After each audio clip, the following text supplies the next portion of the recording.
దేశానికి వెన్నెముక అయిన రైతులను ప్రభుత్వం అన్ని విధాలా ఆదుకుంటుందని మంత్రి నిమ్మల రామానాయుడు తెలిపారు.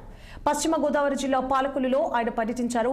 అడవిపాలెం, మేడపాడు, నేరేడుమిల్లి గ్రామాల్లో 366 లక్షల వ్యయంతో పలు అభివృద్ధి పనులకు రామానాయుడు శంకుస్థాపన చేశారు. గత ప్రభుత్వం అనేక విధ్వంసాలు చేసిందన్నారు. కేసులు, కక్షలు, సెటిల్మెంట్లు తప్ప ఎక్కడ అభివృద్ధి జరగలేదని రామానాయుడు విమర్శించారు. తాము నియోజకవర్గంలో అనేక సంక్షేమ కార్యక్రమాలను చేపడుతున్నట్లు తెలిపారు నిమ్మల రామానాయుడు.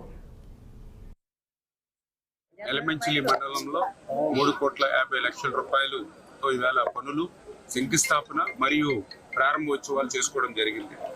ఇప్పుడే మీరు చూశారు, అడవిపాలెం గ్రామంలో మైనర్ ట్రైన్ 21 లక్షల రూపాయలతో డీసిల్టింగ్. అక్కడ రైతు చెప్తూ ఉన్నాడు, దగ్గర 6-7 సంవత్సరాలుగా ఎవ్వరు కూడా ఒక తట్ట మట్టి తీసినటువంటి పరిస్థితి లేదు. మళ్ళీ మీరు వచ్చిన తర్వాత ఈ మైనర్ ట్రైన్ తవ్వుతూ ఉన్నారు. ఈ 4-5 సంవత్సరాల్లో ఒక పంట మరి మేము వదిలేసుకునేటువంటి పరిస్థితి అని చెప్తున్నటువంటి పరిస్థితి. అదేవిధంగా ఏదైతే 10 లక్షల రూపాయలతోటి మన కాజ మేజర్ ట్రైన్ కి సంబంధించి ఇప్పుడే మీరు చూసారు ఏ రకంగా ఆ యొక్క కాజ ట్రైన్ లో మరి మట్టి ఏ రకంగా డిపాజిట్ అయిపోయిందో మీరే చూసారు.